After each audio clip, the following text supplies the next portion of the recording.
এইগুলো দুইটা breadth, alive জীবিত, লিভিং জীবিত, আর তোমার যে এনিমেট, এনএনইএমইটি এনিমেট, ব্রেকিং, হ্যাঁ ব্রেকিং, তারপরে লাইভলি, লাইভলি এইসব শব্দ অর্থ তোমার যে জীবিত।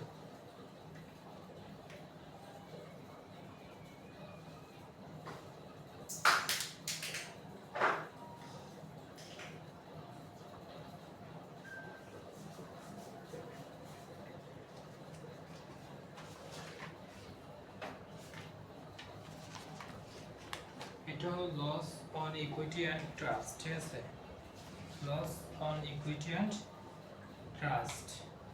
এই বইটা অনেক ভালো, মোটামুটি ইকুইটি মানে সমতা, আইনের সমতা, হ্যাঁ equity, laws on equity and trust মানে কি আইনের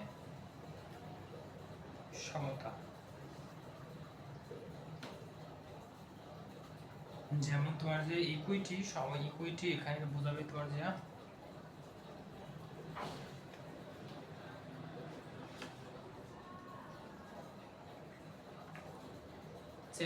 characteristics of equity jurisdiction.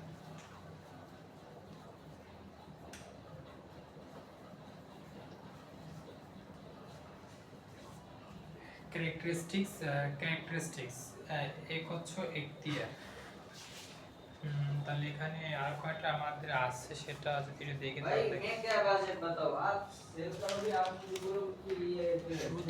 দেখি দেখেন,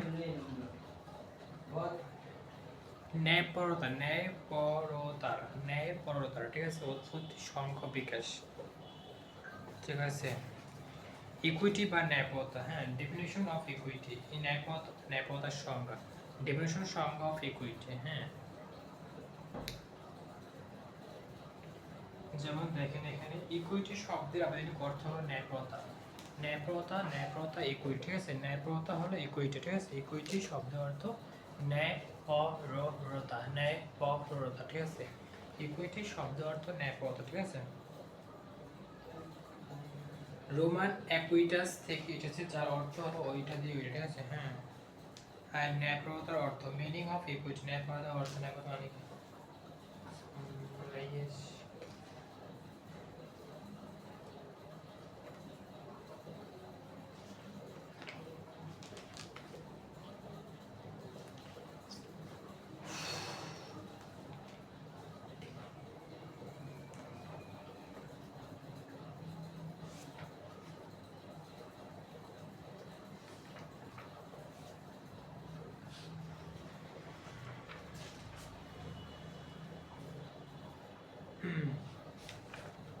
এইটা পাইছিলাম ম্যাডাম, ঠিক আছে, অন্তরা মানে পাইছিল।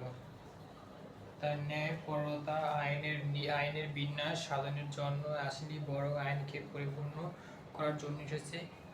Made land equity and come not be destroy the law but to fulfill it. হ্যাঁ যেটা সুস্পষ্ট এখানে উল্লেখ করা আছে, আপনাদের মাঝে দেখতে পাচ্ছেন যেটা। আর আইন সাধারণত আইন, কমন ল, ইকুইটি বাদ দেওয়ার পরে কিছুই পায় না আমাদের।